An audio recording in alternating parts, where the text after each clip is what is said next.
একটি রিকোয়েস্টই ছিল, মানে বারংবার আমাকে রিকোয়েস্ট করা হয়েছে। সুনীল গঙ্গোপাধ্যায়ের একটি কবিতা, না পাঠানো চিঠি, সমাজের আরেকটা দিকের ছবি, সেটা আমার মতো করে আমি নির্বাচিত অংশ, একটু দীর্ঘ কবিতা তো, সেটাকে আমি আমার মতো করে নির্বাচন করেছি।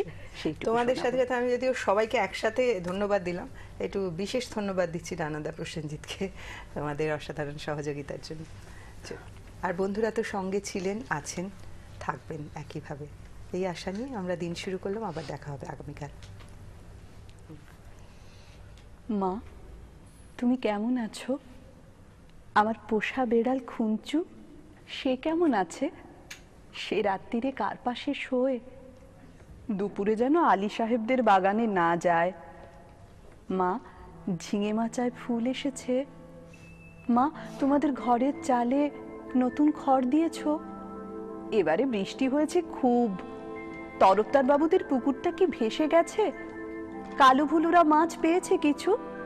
মনে আছে একবার মেঘের ডাক শুনে কই মাছ উঠে এসেছিল ডাঙায়, আমি আম গাছ তলায় দুটো কই মাছ ধরেছিলাম। তোমার মনে আছে মা? মনে আছে আলী সাহেবের বাগানে সেই নারকোল? চুরি করে আনিনি, মাটিতে পড়েছিল, কেউ দেখেনি। নারকোল বড়ার সেই স্বাদ এখনো মুখে লেগে আছে। আলী সাহেবের ভাই মিজান আমাকে খুব আদর করত।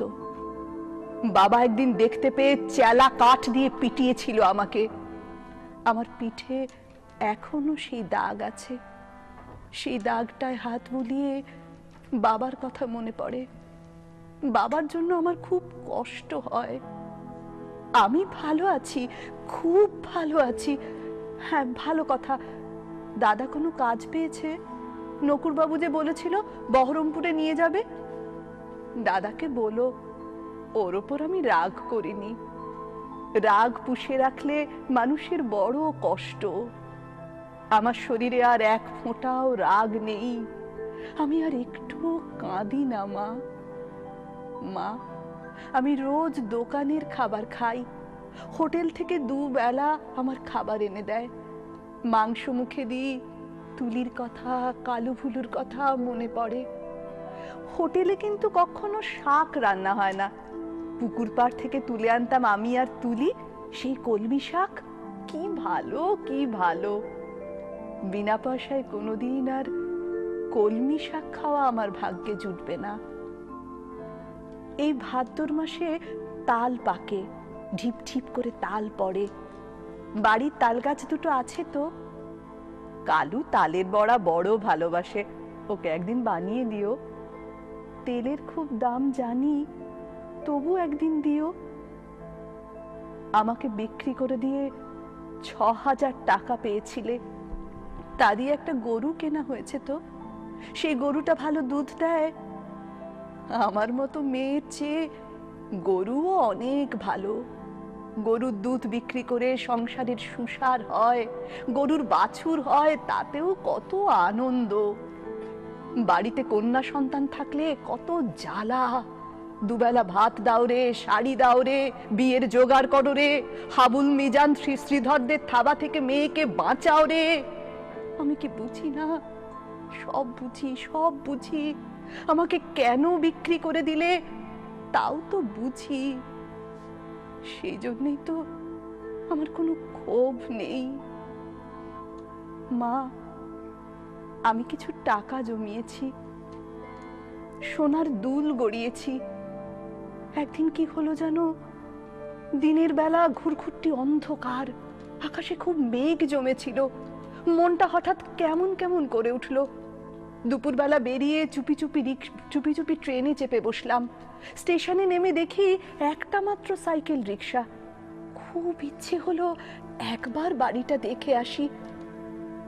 রথতলার মোড়ে আসতেই কারা যেন চেঁচিয়ে উঠলো, কে যায়, কে যায়? দেখি হাবুল শ্রীধরদের সঙ্গে তাস খেলছে দাদা। আমাকে বলল, হারামজাদি, কেন ফিরে এসেছিস? আমি ভয় পেয়ে বললাম, ফিরে আসিনি গো, থাকতেও আসিনি, একবার শুধু দেখতে এসেছি। হাবুল বলল, এটা একটা বেবুশ্যে মাগি। কি করে জানলো বলো তো? আমার গায়ে কি লেখা আছে? আর একটা ছেলে চিনি না বলল, ছি ছি ছি, গায়ের বদনাম। আমি বললাম, দাদা আমি মায়ের জন্য কটা টাকা এনেছি। আর তুলির জন্য। দাদা টেনে এক চড় কষালো আমার গালে। আমাকে বিক্রির টাকা হকের টাকা, আর আমার রোজগারের টাকা নোংরা টাকা। দাদা সেই টাকা ছোঁবে না, ছিনিয়ে নিল শ্রীধর। আমাকে ওরা দূর করে তাড়িয়ে দিল। আমি তবু দাদার উপর রাগ করিনি। দাদা তো ঠিকই করেছে। আমি তো আর দাদার বোন নই, তুলির দিদি নই, তোমার মেয়ে নই। মা, আমি তোমার মেয়ে নই, কিন্তু তুমি আমার মা। তোমার আরো ছেলে মেয়ে আছে, কিন্তু আমি আর মা পাবো কোথায়? সেই জন্যই তোমাকে চিঠি লিখছি।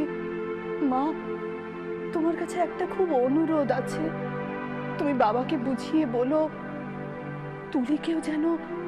তুলিকেও যেন আমার মতন আরামের জীবনে না পাঠায়। যেমন করে হোক তুলির একটা বিয়ে দিও, একটা ঘর সংসার, একটা নিজের মানুষ। আর যদি কোনো রকমেই ওর বিয়ে দিতে না পারো, ওকে বলো গলায় দড়ি দিয়ে মরতে। মরলেও ও বেঁচে যাবে মা। না না না, এ কি অলক্ষণে কথা বলছি আমি। না না, তুলি বেঁচে থাকুক, সবাই বেঁচে থাকুক। তুলির বিয়ে যদি না হয় না হোক। হে ভগবান, গরিবের বাড়ির মেয়ে কি বিয়ে না হলে বাঁচতে পারে না? বিয়ে না হলেই গ্রামের সবাই তাকে ঠোকরাবে। দুপায়ে জোর হলে তুলি কোথাও চলে যাক, মাঠ পেরিয়ে, জলা পেরিয়ে, জঙ্গল পেরিয়ে, আরো দূরে, আরো দূরে। এমন জায়গা নিশ্চয়ই কোথাও আছে যেখানে সবাই মানুষেরা মানুষের মতন আঁচড়ে দেয় না, কামড়ে দেয় না, গায়ে ছ্যাঁকা দেয় না, লাথি মারে না। তুলি সেইখানে চলে যাক। এমন জায়গা নিশ্চয়ই কোথাও আছে যেখানে মেয়েরা শুধু মেয়ে নয়, মানুষের মতো বাঁচতে পারে। যেখানে মেয়েরা শুধু মেয়ে নয়, মানুষের মতো বাঁচতে পারে।